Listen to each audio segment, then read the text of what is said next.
Congo Avenir. Mboka ya Bakongo.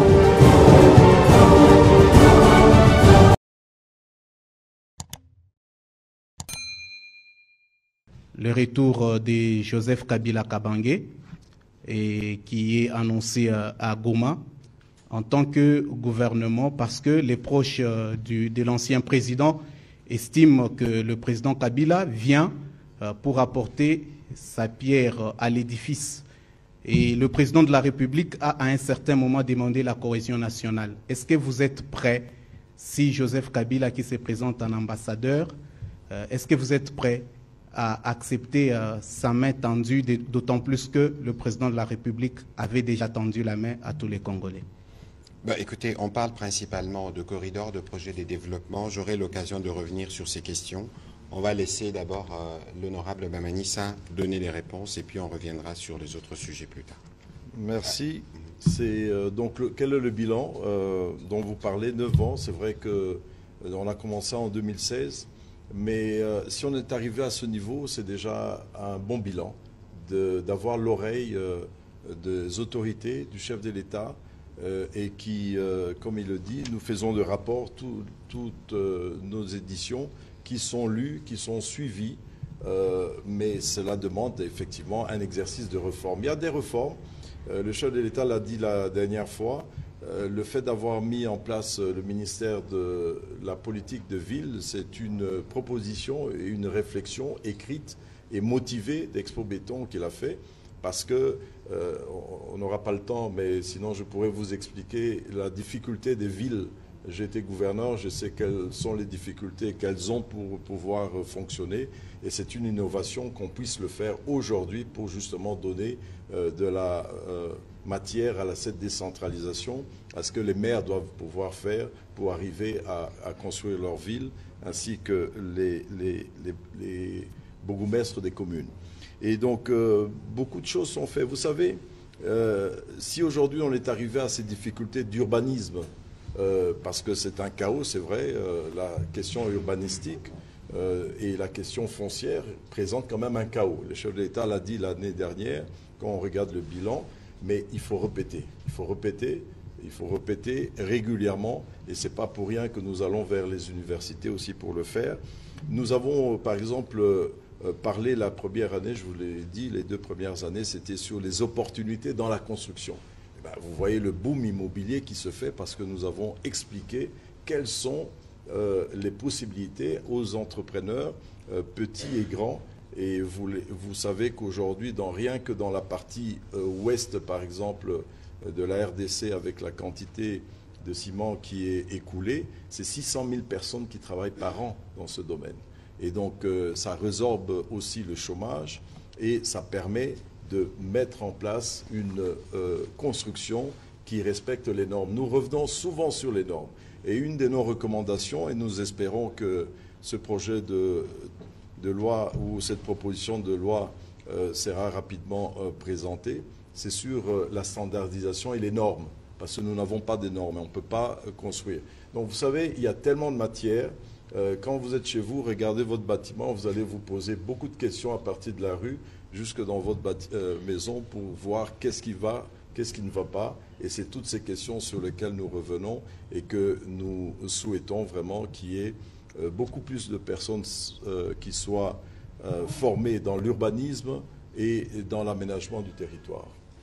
Voilà, merci beaucoup, monsieur honorable Agent Bamanissa. On va vous laisser aller continuer vos différents panels. Le temps pour nous d'inviter le collègue Tengelito, qui est chargé justement de la politique de ville. Avec lui, nous allons continuer parce que tout à l'heure, monsieur l'honorable Agent Bamanissa a parlé notamment de normes. Je vais inviter mon collègue Tengelito pour que, à votre tour, monsieur, je n'ai pas oublié vos questions, on y reviendra, mais les sujets principaux aujourd'hui, c'est les sujets de ville et tous ceux qui ont fait l'objet des travaux ici. Monsieur le ministre, vous occupez plutôt un portefeuille nouveau au sein du gouvernement de Madame Souminois. Tout à l'heure, vous avez entendu l'honorable Bamanissa parler notamment de normes, et nous sommes dans une période où, malheureusement, dans les principales, en tout cas, villes du pays, on a connu des catastrophes, notamment à Kinshasa. Qu'est-ce que vous pouvez dire à ceux qui nous suivent ce soir de la stratégie qui vous guide dans votre ministère qui se charge notamment de la politique de ville. Je vous remercie, Excellence Monsieur le Ministre. Je remercie aussi le parterre de journalistes qui sont ici. Le ministère en fait a été créé en mai 2024 par la volonté de son Excellence Monsieur le Président de la République qui voulait d'abord donner une réponse au niveau des villes, c'est-à-dire mettre fin à ces inégalités qui existent entre et dans les villes, et notamment pour répondre aux différents problèmes, comme vous avez entendu avec l'honorable sénateur, les problèmes au niveau des infrastructures et tous ces différents problèmes. Donc ce ministère a été créé notamment pour planifier et anticiper différents problèmes que l'on peut trouver en fait dans différentes villes. Mais l'important, c'était surtout donner l'importance en fait aux maires, parce que c'est eux qui sont à mieux pour donner en fait le profilage de leur ville en termes d'emploi, en termes de PPP, et surtout de leur donner vraiment de la matière. Donc ce ministère a été vraiment créé pour impulser, donc donner en fait une véritable force au niveau des villes. C'est-à-dire en d'autres termes que vous travaillez de manière étroite avec les différents maires de ville pour vous assurer, par exemple, lorsqu'on dit nous sommes dans la ville des Lubumbashi, les grands problèmes sont sérieux, et avec le maire vous travaillez, donner des réponses. Est-ce que dans ce qui est prévu, en tout cas dans ce qui se prépare, est-ce que les maires sont suffisamment outillés? Vous avez entendu tout à l'heure l'honorable sénateur qui parlait des normes. Le plus important, c'est le respect des normes, parce que vous savez que nous avons une panoplie de textes. Vous savez qu'en matière d'infrastructure, vous avez le décret du 20 juin 57 en matière d'urbanisme, vous avez aussi l'arrêté interministériel d'octobre 1993 qui porte sur la protection des servitudes. Quand on parle de servitudes, ce sont les espaces verts, et on ne peut pas construire à moins de 20 mètres des cours d'eau, des chemins de fer, etc., etc. Donc nous, en fait, on est chargé au niveau des maires, donc c'est-à-dire quand une construction, quand des travaux viennent se faire là-bas, les maires doivent être à mieux outil de pouvoir dire stop, on ne respecte pas les normes, on ne fait pas ceci, et c'est à eux de présenter en fait ces plans de développement. Je crois que vous vous souviendrez que lors du 24e Conseil des ministres, son Excellence Monsieur le Président de la République avait fait cette recommandation qu'il est primordial que tout projet qui passe dans une ville, que le maire il soit associé, pas en tant que spectateur, mais en tant qu'acteur. Parce qu'on ne peut pas, par exemple, avoir le même opérateur économique qui va construire une route, supposons, à Kisangani, et demain il doit faire aussi au niveau de Guadolité, et demain il doit faire à Manaka. On va nous dire quand est-ce que cela sera fait. Et dans le discours du chef de l'État qui disait qu'il veut créer des millionnaires congolais, peut-être ça fait sourire certaines personnes, mais c'est l'occasion, dans sa vision, de pouvoir créer justement ces millionnaires-là. Nous avons dans nos villes des personnes qui sont capables d'anticiper et de construire ces routes-là, mais c'est faute de financement. Et c'est à nous justement de les stimuler en disant que voilà, nous avons la garantie pour accompagner ces Congolais qui sont là sur place, mais ce sont les maires qui sont à mieux de définir et d'identifier ces personnes qui sont justement dans ces villes-là. Voilà, on va prendre la question de Madame Sylvie Makolo pour vous, Monsieur le Ministre, et on va continuer cet exercice. Allez-y, Madame, s'il vous plaît. Merci beaucoup pour m'avoir accordé la parole. Monsieur le ministre, dans le cadre du Corridor Sud, le chef de l'État, veuillez m'excuser, l'état des désagréments, l'état des dégradations avancées de plusieurs routes nationales complique sérieusement la fluide entre les grandes agglomérations. Dans la vision portée par le chef de l'État pour la province du Grand Katanga, quelles pistes de solutions envisagées pour désengorger efficacement la ville et améliorer la mobilité interurbaine? Je vous remercie, madame. Je crois qu'on va revenir un peu à ce qui a été dit, c'est les normes. Vous posez des problèmes des routes. Vous savez que notre travail à nous, par l'entremise justement des maires, ils doivent vérifier notamment de ces routes. Vous savez que quand on fait une route, il y a un certain type de nombre de centimètres qu'il faut respecter avec les graviers, avec ceci, avec cela, pour justement montrer leur viabilité et justement leur durabilité. Et justement à ce niveau-là, vous savez qu'en matière urbanistique, comme vous voyez dans d'autres pays, il y a des travaux que l'on fait qui doivent prendre déjà en considération pour les 50 ou 100 prochaines années. Sinon, chaque 6 mois, chaque année, on devra revenir et faire ces différents travaux. Donc l'objectif, évidemment, c'est, pour répondre à cette question, mais pour revenir à l'autre, c'est évidemment de pouvoir, comme c'est dans le programme du gouvernement, de procéder justement à cette interconnexion, justement à ce désengorgement au niveau des villes. Là, évidemment, vous parlez moi j'aime utiliser le terme la décentralisation. Il faut décentraliser et justement avoir des institutions fortes. Plutôt, j'ai entendu dernièrement une personne ici qui me parlait de fédéralisme. Je crois qu'il faut plutôt parler de décentralisation, faire confiance justement aux maires, faire confiance aux ETD, qui sont justement les personnes qui mobilisent le plus en termes financiers et qui doivent justement accompagner dans le cadre du développement de nos villes. Merci. Voilà, merci beaucoup. On va prendre la question de M. Patient Lukusa.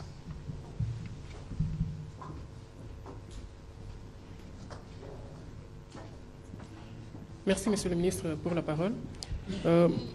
D'abord à vous, Monsieur le ministre, hier, plutôt avant-hier, à son atterrissage à l'aéroport de la Loano, le président de la République a posé la première pierre de construction du nouvel aéroport de la Loano. Alors, on peut savoir un peu sur le coût. Et ça sera financé par le gouvernement central ou le gouvernement provincial. Alors, à Monsieur le ministre Didier Tengue, hier, aux côtés de votre collègue Guy Loando, vous avez eu à développer sur les stratégies à mettre en place pour moderniser des villes de la République démocratique du Congo. Mais les mêmes mots soulevés lors de cette conférence, notamment les mots qu'on a eu à rencontrer à Kinshasa, notamment la violation, notamment des lits, des rivières. Ici, par exemple, à Lubumbashi, à côté en face de l'hôtel Caravia, le lit du lac Tchombe a été pratiquement vendu. Et ça a failli même coûter la fonction du vice-gouverneur ici, qui était à l'époque maire de la ville. Et derrière l'Institut Salaman, on avait aussi vendu des parcelles par l'ancien maire. Et pourtant, tous les eaux qui quittent de l'autre côté passent par ces petits collecteurs-là. Et ça risque, avec le temps, avoir des conséquences fâcheuses comme ce qui se passe à Kinshasa récemment.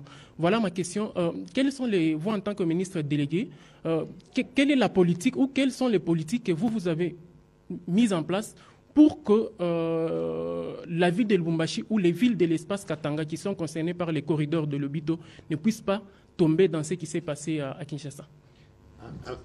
Une réponse rapide d'ailleurs, avant que mon collègue ne puisse continuer. Je crois que les travaux de la modernisation de l'aéroport de la Loano seront financés par le gouvernement central. Je n'ai pas la hauteur du montant au moment où nous parlons, mais peut-être que plus tard on pourra vous renseigner. Mais l'objectif, comme le président de la République nous a rappelé en Conseil de ministres, c'est d'avoir un hub pour toute la partie australe, parce que vous savez que la République démocratique du Congo, c'est aussi la SADC.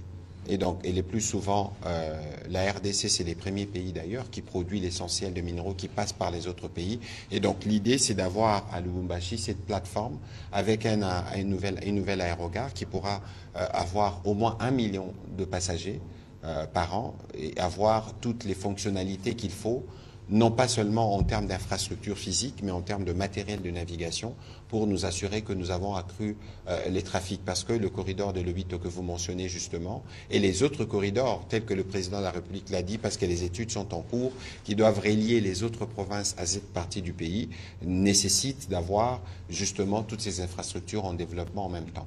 Et donc il faut considérer que ce qui a été fait au niveau de la Loano et ce qui s'est fait au niveau des Lobito, finalement, tout finit par se connecter.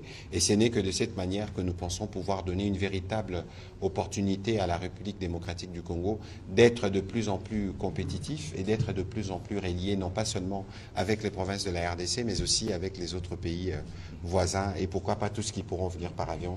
Monsieur le ministre, allez-y pour vos réponses. J'aime beaucoup la question du cher ami ici, mais je crois qu'apparemment vous avez des problèmes avec vos maires ici, justement avec ce problème du lac Tchombe. Oui, on a été informé par rapport à cette situation. On a été informé par cette situation et le point avait été justement mené par mon ministère au niveau du Conseil des ministres. Je dois revenir dans une semaine pour justement traiter ce problème. Le lac Tchombe qui était là et qui existe, je crois que le monsieur a commencé d'abord par rembler, évidemment en tuant tout ce qui est l'écosystème, la flore et tout ça, et ça a justement emmené des mouvements, si je peux dire, insurrectionnels. Et donc il a pratiquement remblé sur pratiquement près de 2 hectares. Et du coup, en fait, en faisant dévier le cours d'eau.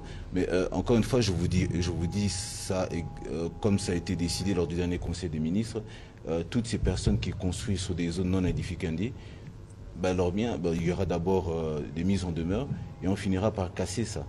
Vous savez, si on ne prend pas garde, d'ici peu, on risque d'avoir quelqu'un qui va se réveiller. Il va dire les avions ne peuvent plus voler dans le ciel parce que de toute façon il est chef coutumier, parce que cet espace lui appartient. Vous pouvez être par exemple opérateur économique, vous êtes chef d'une entreprise, vous êtes directeur général et vous avez des personnes à vous que vous avez placées dans différents postes, que vous leur demandez de faire appliquer ces textes et de faire respecter les normes. Parce que les normes qui existe vous interdit justement de poser de tels actes. Et nous avons, en fait, au sein du niveau du ministère de l'Urbanisme et Habitat, vous avez ce qu'on appelle GUPEC, qui est le guichet unique pour la délivrance, en fait, justement, des autorisations de bâtir, qui, en son sein, doit veiller justement à toute construction. Et quand une construction se fait, elle doit veiller, elle doit pouvoir dire, vous par exemple, vous êtes là, comment est-ce que vous allez évacuer vos immondices en matière d'évacuation des eaux et en termes de récupération. Et elle ne peut donner des autorisations de bâtir qu'à partir du moment où toutes ces conditions sont remplies. Donc, c'est-à-dire que vous avez respecté les normes, que vous êtes à moins vous êtes à plus de 20 mètres des cours d'eau, vous ne construisez pas en dessous des câbles de courant, tout ça, etc. Donc, en fait, c'est un problème d'homme. Et bon, moi, j'ai une mentalité qui est purement haussmannienne. Donc, c'est-à-dire qu'il faut tracer et casser, et la nature doit reprendre ses droits. Et pour ces personnes qui sont là, qui posent des actes, moi je considère ça comme des actes d'abus de confiance au niveau du ministère de l'Urbanisme et Habitat, qui sont des agents, il faut directement aller à la sanction, les sanctionner, et ils doivent répondre de leurs actes, parce que l'État ne doit plus continuer à répondre des actes de certains individus qui posent en disant qu'à toute façon ils ont raté. L'État va assumer ces dires-là. Moi, je suis pour la proposition de ces sanctions, et elles devront être sanctionnées et passibles des peines les plus sévères qui soient. Voilà, on va prendre les questions de M. Gaëtan Magaleno de la Télévision nationale.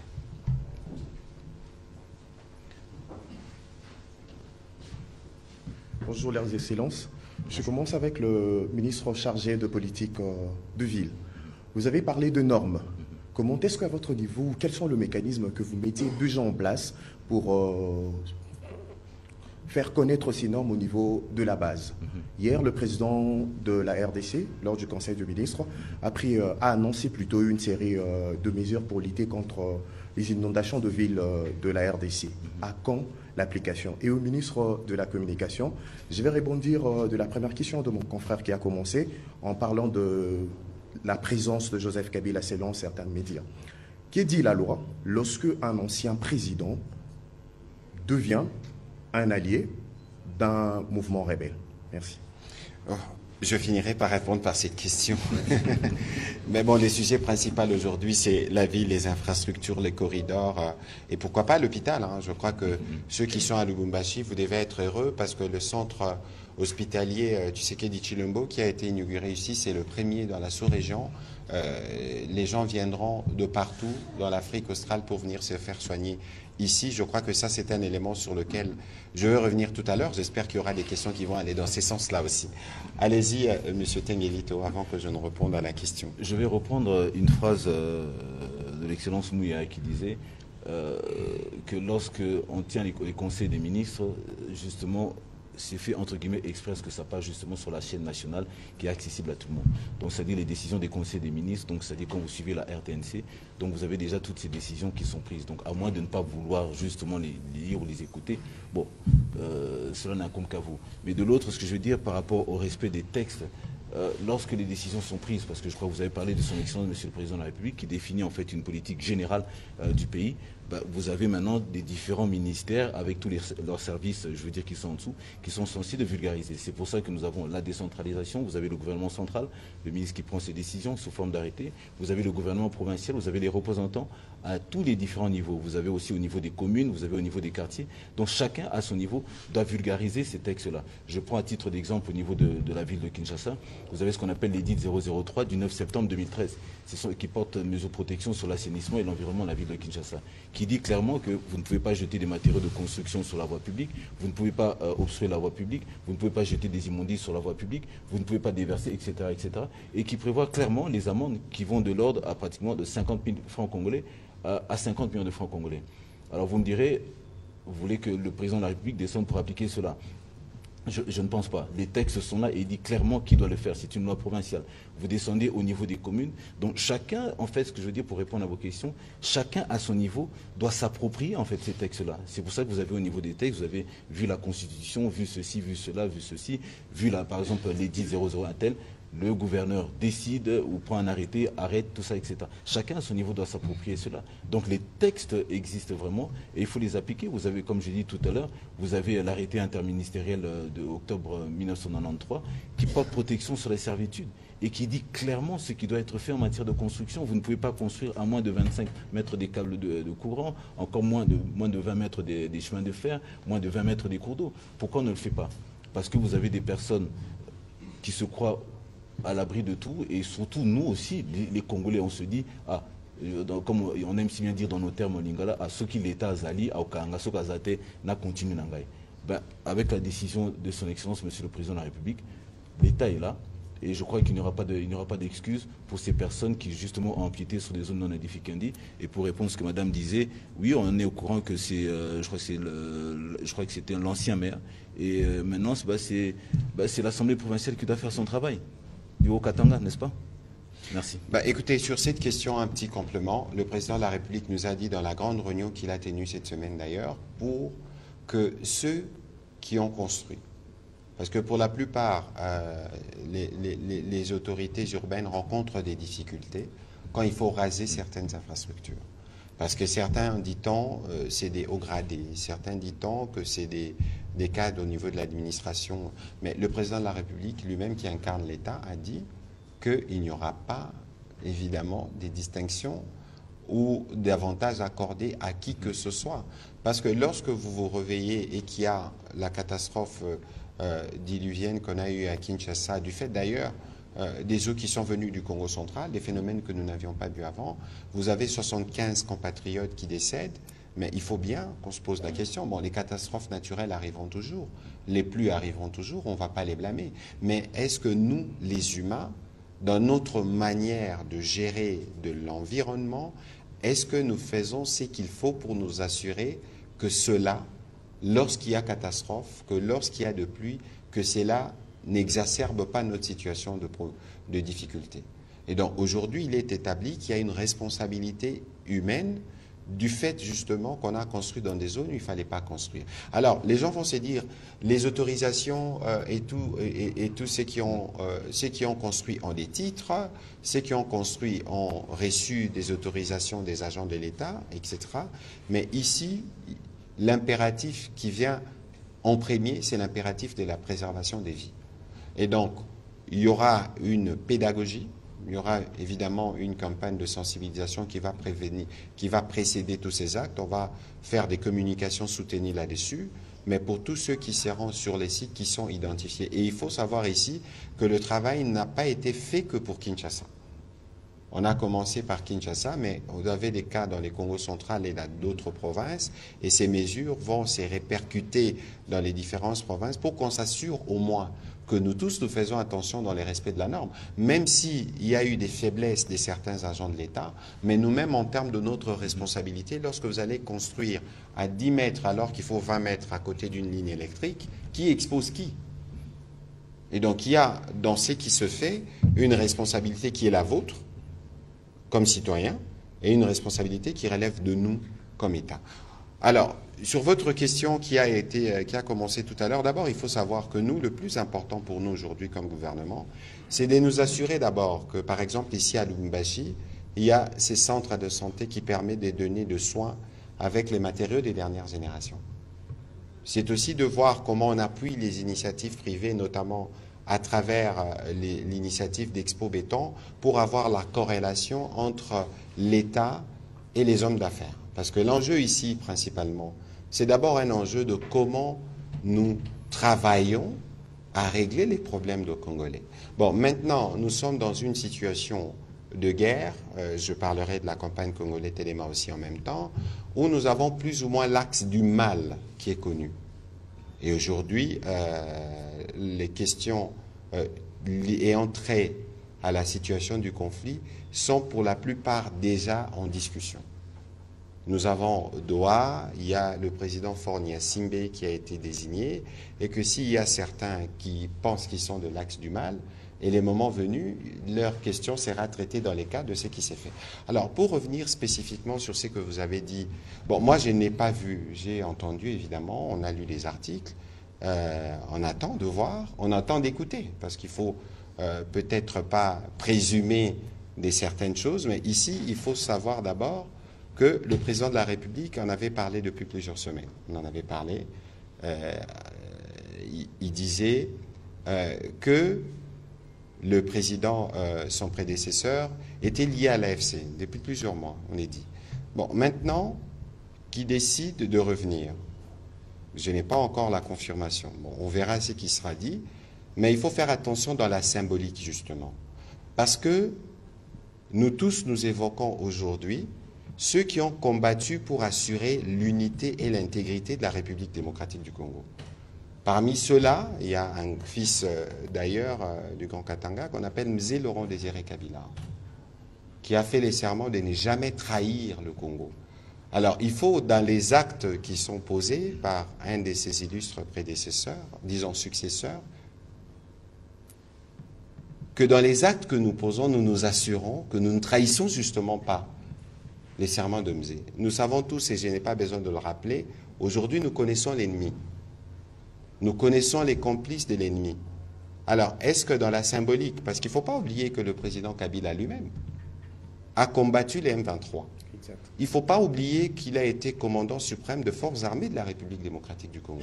Il ne faut pas oublier que quand il était commandant suprême, il y a des officiers supérieurs qui sont morts, des militaires qui sont morts dans le combat contre les supplétifs du Rwanda. C'est connu. Et pour la plupart, ils ont toujours base Goma. Donc, dans la symbolique, il y a des choses importantes. Alors, moi, j'ai dit, je ne veux pas présager, je ne l'ai pas entendu, mais il faut regarder dans la symbolique les actes qui sont posés et les conséquences qu'ils peuvent avoir. Donc, je ne pourrais pas m'étendre sur ces sujets-là. J'espère qu'il n'y aura pas d'autres questions qui viendront dans ce sens, parce que pour nous, le principal aujourd'hui, pour revenir à la question de M. Tshibamba en début de ces briefings, c'est Congolais Téléma. Parce que ça fait 30 ans que cette situation dure. Je pense que le président Kabila, quand il était là, il a fait face à cette situation. Son père avant lui a fait face à cette situation. Le président Tshisekedi, il fait face. Alors, quand viendront les années qui viennent et qu'il y aura un autre président, est-ce qu'il faudrait que tous les présidents, finalement, qui se succéderont à la tête de la République démocratique du Congo, fassent la même guerre? Non. Cette fois-ci, il faut que ça se termine une fois pour toutes. Parce que vous ne vous rendez pas compte, justement, de ce que nous perdons en termes pas seulement d'hommes. Regardez aujourd'hui les gâchis qu'il y a à Goma. Tout ce qu'il y a comme activité économique là-bas qui est paralysé. Mais c'est qui perd? Est-ce que ce n'est pas le Congo qui perd? Tous ces milliers de morts qui sont morts là-bas, est-ce que ceux qui veulent se relier à ceux qui sont responsables de ces morts ne deviennent pas directement complices ou co-responsables justement de ces morts des Congolais? Donc aujourd'hui, il faut que nous, tous les Congolais, nous mettons à l'évidence. Qu'est-ce que nous voulons pour notre pays? Parce que cette guerre, ce n'est pas la guerre du président Tshisekedi. Et M. Tshibamba, vous n'avez pas besoin d'être activé pour montrer que vous êtes engagé dans la défense de votre territoire. Et donc, nous faisons Congolais Téléma à Kinshasa, parce que c'est la capitale, mais évidemment, il y a des relais dans les différentes provinces et d'ailleurs dans la diaspora. Tout le monde aujourd'hui parle de l'événement de mardi, du concert Solidarité Congo, où nos artistes à leur manière. Nous parlons de front militaire, nous parlons de front diplomatique, nous parlons de front judiciaire, nous parlons de front économique, nous parlons de front médiatique, mais on a rajouté front culturel, on a rajouté front scientifique, parce que les Congolais eux-mêmes se sont appropriés la situation. Et donc, parce qu'aujourd'hui, nous voulons que la paix revienne une fois pour toutes, pour que les efforts de développement qui sont en cours, pour que nous puissions avoir plusieurs centres hospitaliers du type qu'il y a à Lubumbashi dans les autres provinces. Est-ce que ce n'est pas cela l'essentiel finalement? Et donc, nous sommes plutôt sereins derrière le président de la République avec justement la stratégie qu'on a mise en place sur tous les fronts qui nous permettent non pas seulement de terminer cette guerre pour maintenant, mais de la terminer pour toujours. Parce que nos compatriotes de l'Est, spécialement du Nord Kivu, du Sud Kivu ou de l'Ituri, méritent de vivre en paix.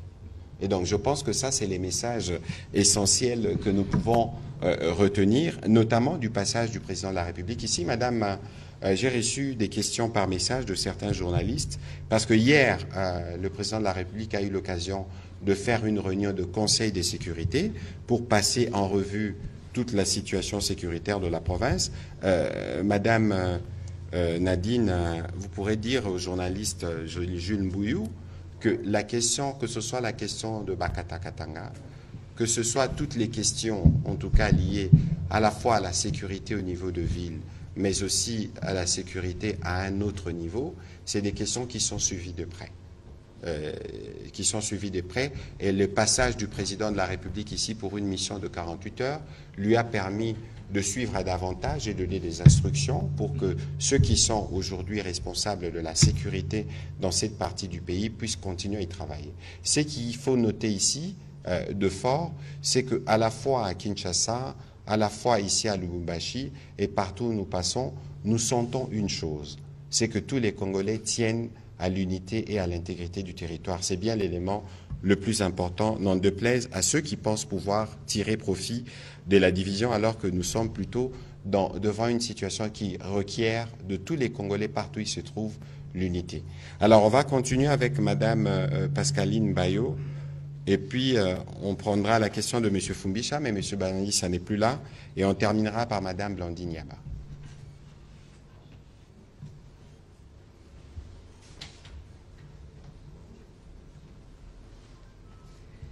Merci, Excellence. Madame Pascaline Bayo pour le compte de Face Télévision.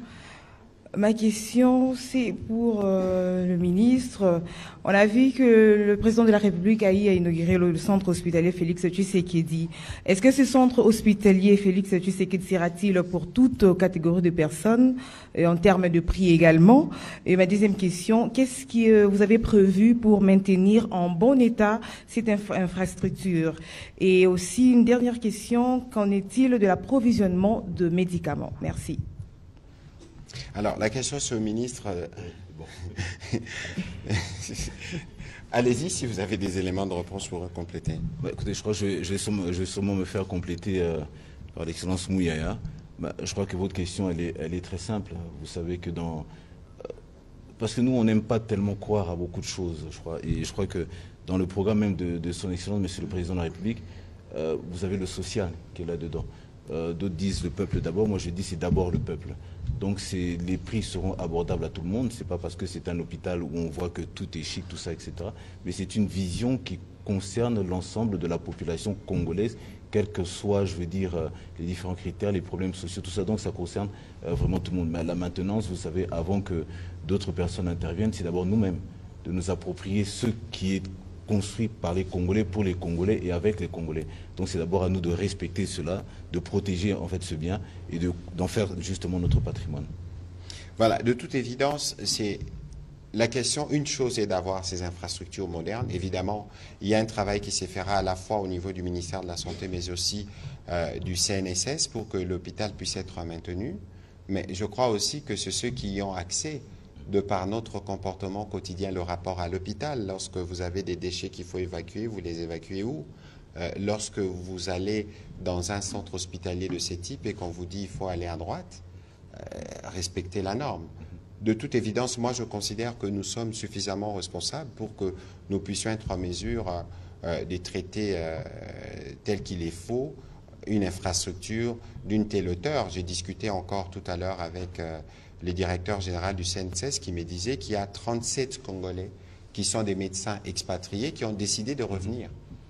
Ils travaillent ailleurs, mais au regard justement du matériel dernier cri, du besoin d'avoir... Parce qu'ici, nous sommes à Lubumbashi. Vous savez qu'il y a dans les environs de Lubumbashi, de la grande province du Katanga, beaucoup d'entreprises minières qui parfois peuvent avoir de cas spécifiques de maladies qui nécessitent des examens approfondis. On les a rapprochés. Et si les spécialistes viennent, nous avons la possibilité alors, pour tous ceux qui sont en Zambie, en Angola, de venir ici parce qu'ils n'ont pas, par exemple, la qualité du matériel. Je ne suis pas spécialiste sur le sujet, mais je sais qu'on n'a pas les matériels, notamment de IREM qu'il y a ici, IREM 1.5, on dit des Tesla, c'est des matériels qu'il n'y a pas dans la sous-région. Et je dois rappeler qu'on n'a pas construit un tel hôpital, un tel centre hospitalier depuis 1960. Donc c'est pour vous donner une illustration de la volonté, de la détermination du gouvernement d'apporter des solutions aux problèmes du Congolais partout où il se trouve. Nous étions à Mojima et il y a eu un hôpital qui a été modernisé. Nous sommes ici dans le Grand Katanga ou dans l'espace Katanga. Il y a cet hôpital qui peut servir à traiter des pathologies qui viennent de partout dans le pays. C'est ce qu'il nous faut d'être les réponses aux problèmes du Congolais. Alors, on va prendre la question de Madame Yaba. J'ai l'impression de ne pas épuiser la question de M. Gaëtan, parce qu'il y avait des aspects, notamment de la loi. Je pourrais peut-être y revenir à la fin. Bon, Edmond Izouba, on va terminer avec vous. Vous pouvez poser les questions en même temps. Merci, comme ça, on va Excellence, pour la question. Oui, allez-y. Je voudrais m'adresser d'abord au ministre chargé des questions. Pour quel média, s'il vous plaît? Pour le compte Blandine Yaba, pour le compte d'héritage radio-télévision. Allez-y, s'il vous plaît. Monsieur le ministre, c'est par rapport à la construction du nouvel aéroport de la Loano. Mon confrère patient a posé la question sur les financements, mais moi je voudrais savoir aussi c'est quoi la durée de cette construction. Est-ce qu'on peut avoir de précisions sur la durée? Madame, je vous remercie. Je crois que j'aurais dû commencer par le commencement. Je crois que j'ai entendu plusieurs personnes qui me posaient la question. C'est vrai que l'Excellence Mouya a présenté le ministère en fait en charge de la politique des villes. C'est quoi le ministère en charge de la politique de la ville? J'ai dit tout à l'heure que c'est par la volonté de son Excellence Monsieur le Président de la République qui était un peu excédé de cette inégalité qui existait entre et dans les communes. Et fort de cela, donc, il a créé le ministère en charge de la politique de la ville. Vous savez que l'urbanisme, normalement, est en charge justement de la planification des villes. Donc, en créant ce ministère, son Excellence Monsieur le Président de la République voulait se rapprocher justement au fait au niveau de la base, de commencer à traiter les problèmes au niveau de la base, donc c'est-à-dire au niveau des rues, des quartiers, des communes, et jusqu'à arriver au niveau des villes. Parce que vous savez que lorsque vous construisez même une maison, vous commencez par la base, pas par la toiture. Si vous trouvez quelqu'un qui arrive à faire ça, moi je suis preneur pour cet architecte. Donc c'est-à-dire que ce ministère, lorsqu'il a été créé, il a d'abord une vision, c'est-à-dire qu'on parle en fait des villes solutions. Cela veut dire que tout environnement dans lequel l'homme vit doit être solutionné. Donc il est placé au centre de toute chose. Et lorsque cette maison est construite, elle doit répondre justement à ces normes-là. On doit savoir que cette maison qu'on construit ici, c'est à usage industriel, commercial, etc. Les routes qui doivent passer doivent respecter les normes. On ne doit pas construire à tel endroit, que ce soit en matière d'infrastructure. En fait, bref, j'en passe. Et donc il y a une feuille de route qui a été dessinée, qui a été acceptée par son Excellence Madame la Première ministre, qui dessine clairement que c'est classé en deux catégories sous forme de décret. Le premier qui porte la création des conseils nationaux des villes, qui justement en fait qui est un organe purement consultatif, qui rassemble les maires avec leurs problèmes, avec leurs visions, avec leurs projets. Et vous avez le comité interministériel des villes, qui lui est un organe de décision, qui rassemble tous les ministères sectoriels concernés, qui notamment pour prendre des décisions et traiter des problèmes au niveau des maires, qui seront justement invités, puisque c'est eux qui défendent justement ce projet-là. Vous avez un Fonds national des villes qui lui en fait chargera d'intervenir pour justement intervenir de manière urgente au niveau des villes et l'ANRU et pour aboutir notamment au plan national des villes. Mais quant maintenant à l'aéroport, j'avais dit ça tout à l'heure, vous savez, l'urbanisme dans sa planification veut que lorsque l'on construit quelque chose puisse durer entre 50 et 100 ans. Là, ce qui a été prévu, c'est normalement entre 40 et 50 ans. Mais l'objectif, c'est que tous les travaux que l'on fait doivent durer 50 ans ou 100 ans, parce que sinon, on aura à reprendre à chaque fois ces travaux, chaque année. Et donc, évidemment, on va voir ça avec le constructeur. Mais l'objectif, et tel est notre ministère, dans le cadre de la planification, on pose justement ces conditions.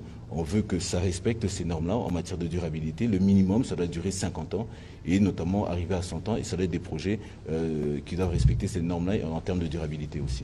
Excellence Patrick, une dernière question, c'est par rapport au Grand Katanga. C'est un grand espace avec comme 4 provinces démembrées. Mais souvent, quand il y a des organisations, nous voyons plus qu'elles sont organisées au niveau de la province du Lualaba et du Haut-Katanga. Pourquoi la province du Haut-Lomami est dans les oubliettes? La ville de Kamina aussi, je crois qu'elle figure parmi les grandes villes. Est-ce qu'elle ne pourrait pas aussi avoir un nouvel aéroport? Bon, déjà, elle n'a pas d'aéroport, c'est un aérodrome. Est-ce que vous pouvez aussi penser à cette ville qui est Kamina? Oui, bien sûr, c'est ça aussi le rôle de notre ministère. Vous savez que je suis en contact permanent avec tous les maires des 35 villes que nous avons ici. Il pose, c'est vrai, plusieurs problèmes parce que vous savez qu'on est passé de 11 provinces à 26, donc évidemment les problèmes ont été multipliés par 2. Mais je ne suis pas vraiment de ceux qui disent que oui, parce qu'on n'a pas un aéroport, qu'on est une province pauvre, ou on est une ville pauvre, tout ça, etc. Je ne suis pas d'accord. Chacun dans ses attributions doit pouvoir en fait développer. Donc on aura de toutes les façons des provinces ou des villes qui auront vocation agricole, d'autres vocation industrielle, etc., etc. Et chacun justement doit mettre à profit ces capacités et ces avantages-là pour les développer. Je prends toujours un petit exemple que j'avais lorsque j'étais bourgmestre de la commune de Kintambo, qui était l'une des plus petites communes justement de la ville de Kinshasa. La province, elle a eu son statut parce que proximité avec les institutions, elle était toute petite. Mais elle était vouée à sa disparition. On disait qu'elle n'était pas riche ou quoi que ce soit. Mais en termes de réalisation et d'assignation, on faisait même plus de recettes que d'autres communes aussi. Donc ça dépend des animateurs qui sont là. Et c'est la vision de son excellence Monsieur le Président de la République en créant ce ministère. C'est justement de stimuler justement ces personnes qui sont là, de les pousser à se surpasser. Parce que vous occupez la fonction publique, vous devez savoir que vous avez des devoirs et non des droits. Merci beaucoup. Voilà, merci, Monsieur Edmond Izuba. Bon, Monsieur Fumbisha, finalement, vous tenez à poser votre question. Venez, vous allez la poser. Merci. Monsieur le ministre Didier Tengelito, vous venez de le rappeler, vous étiez parmi le brillant bourgmestre, en tout cas. Pardon? Allez-y, s'il vous plaît. Vous étiez parmi les brillants bourgmestres de la commune de Kintambo, une commune située dans l'ouest de la capitale de Kinshasa. Mais justement, on n'arrive pas à vous comprendre depuis que vous êtes devenu ministre en charge des politiques des villes. D'ailleurs, la dernière des photos où on vous voit dans des caniveaux, je ne sais pas si vous étiez en train d'écurer des caniveaux ou pas, a fait parler les Congolais, principalement les Quinois. Alors, au regard aussi de la situation, je dirais, pathologique ou cancéreuse ou de problématique des villes congolaises, la RDC en détient plus de 30 villes. Combien avez-vous déjà, je dirais, pas sillonné ou en grande partie visité, et comment vous comptez y remédier à ce problème? Parce que généralement, quand il y a des problèmes d'inondation, c'est vrai, vous parlez des catastrophes naturelles, mais le seul discours, c'est des gens qui ont construit dans des zones non édificantes. Et ça date de longtemps. Quelle est la politique pour y remédier à cela? Ou sinon, si c'est la même réponse, peut-être que les Congolais comprendront que votre ministère n'a pas vraiment un portefeuille important. Merci. Ah bien, merci. Peut-être que vous avez l'impression que c'est un petit ministère et qui ne fait pas grand-chose. Mais je pense que c'est d'abord un honneur et un privilège d'avoir la sommité de l'État qui a pensé, a réfléchi aux problèmes qui concernent la base et de créer justement ce ministère. Je l'ai dit, notre ministère, c'est dans le cadre de la planification. Nous discutons avec les différents maires. Mon ministère, en fait, actuellement, on anticipe aussi ces différents problèmes. Nous sommes en mesure de vous dire, en termes de problèmes d'inondation, comment est-ce que cela peut être traité. Parce que nous travaillons notamment avec les urbanistes, les paysagistes, notamment au niveau de l'INBTP et autres que nous voulons mettre ensemble. Donc, c'est-à-dire nous créons en fait des protocoles, notamment les protocoles en fait au niveau de la lutte contre les inondations. On a présenté cela. Donc, chaque cas en fait est traité au niveau de notre ministère et on réfléchit comment solutionner en fait ces problèmes et de par ça transverser. Vous n'avez pas encore de solution actuellement, vous réfléchissez? Non, mais quand je vous dis, oui, vous savez, quand on vous propose des solutions, après avoir réfléchi, peut-être vous proposez des solutions avant d'avoir réfléchi, mais je ne parierai pas vraiment par rapport à la solution. Mais on réfléchit d'abord, et ensuite après on a proposé des pistes de solutions. Des pistes de solutions, après les inondations, on a eu ça, parce qu'il faut constater quelque chose. Vous savez que notamment au niveau de la rivière Njili, en pratiquement 20 ans, en pratiquement, je crois, 30 ou 20 ans, on a perdu pratiquement plus de 20 mètres, en fait, au niveau de sa largeur. On est passé pratiquement de 65 mètres à 26 mètres. À peu près 40 mètres. Donc, et évidemment, comme mon collègue l'a dit ici, c'est la responsabilité humaine. Évidemment que l'on décrit ça. Je crois que vous m'avez écouté tout à l'heure, mon ministère qui n'a que 9 mois. J'ai dit que moi, j'ai une vision haussmannienne. Donc, c'est-à-dire que les personnes qui ont construit sur les zones non édificantes doivent évidemment assumer leurs responsabilités. Mon collègue lui-même l'a dit tout à l'heure, il y aura des mesures. Le chef de l'État lui-même qui a dit qu'il donne une mesure, une dimension politique, lui-même va appuyer cela, parce qu'il y a certaines personnes qui se cachent derrière des constructions pour influencer, par exemple, certains agents qui veulent des sommes pour poser des actes. Donc il y aura évidemment cette décision politique, à partir du moment où vous avez cet appui politique de la sommité de l'État. évidemment que ça va suivre son cours. Bon, maintenant, quand vous parlez des différentes photos que vous m'avez vues, j'étais dans les caniveaux, ça vous a quand même bien fait parler, hein, je vois. Alors la deuxième question peut-être c'est de savoir, pardon, une petite question juste la suite, parce que la situation météorologique elle n'est pas bonne, de pluies sont annoncées, en tout cas les pluies dévastatrices. Quelles sont les dispositions que vous avez déjà prises?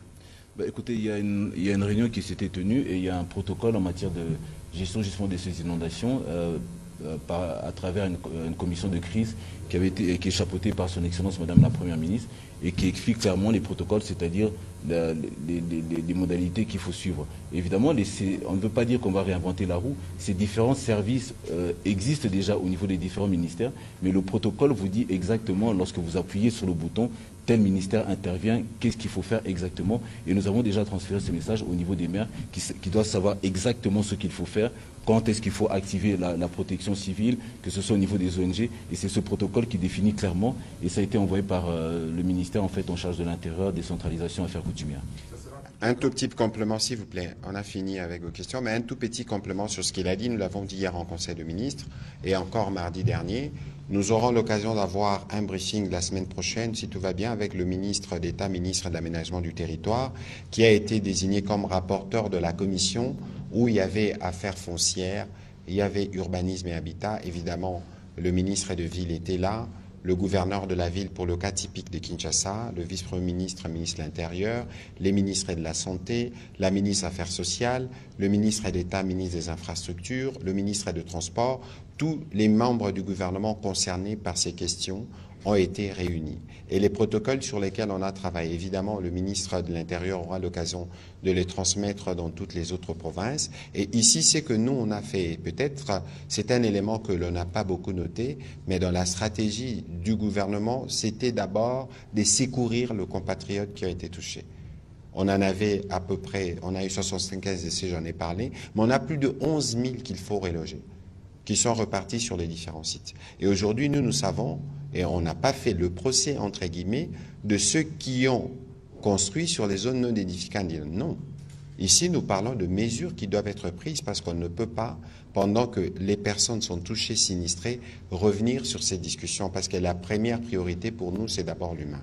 Mais que pour la suite, il y a une responsabilité qui vous incombe aussi en tant que professionnel des médias dans la sensibilisation sur ce que doit être notre rapport à nos villes. Parce que lorsque nous jetons les bouteilles en plastique, nous devons savoir que les bouteilles en plastique peuvent rester 100 ans, 200 ans. Et lorsque nous les jetons où?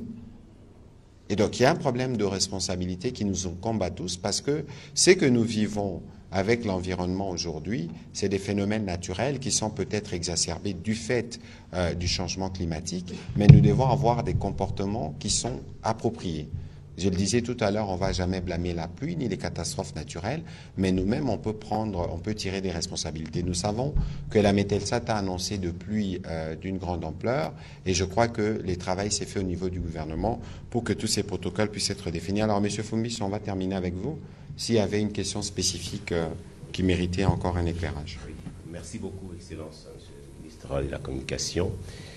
Merci également pour la parole. C'est toujours un trac de prendre la parole devant son ministre, devant son directeur provincial. Voilà, je poserai quand même la question pour ne pas citer devant le coordonnateur. Alors, peut-on s'attendre à court terme, monsieur le ministre, de la ville, de la politique de la ville, à des actions concrètes découlant de cette visite présidentielle pour structurer davantage l'urbanisation des nouvelles villes? Je prends ici l'exemple de Kasumbalesa, ça pour ne citer que ce cas précis, mais il y a aussi la ville de Lubumbashi qui prend de l'expansion. Il y a plusieurs quartiers qui se construisent comme ça, mais sans réelle urbanisation. Est-ce qu'on peut s'attendre à des mesures plutôt urgentes pour faire face à cela? Merci.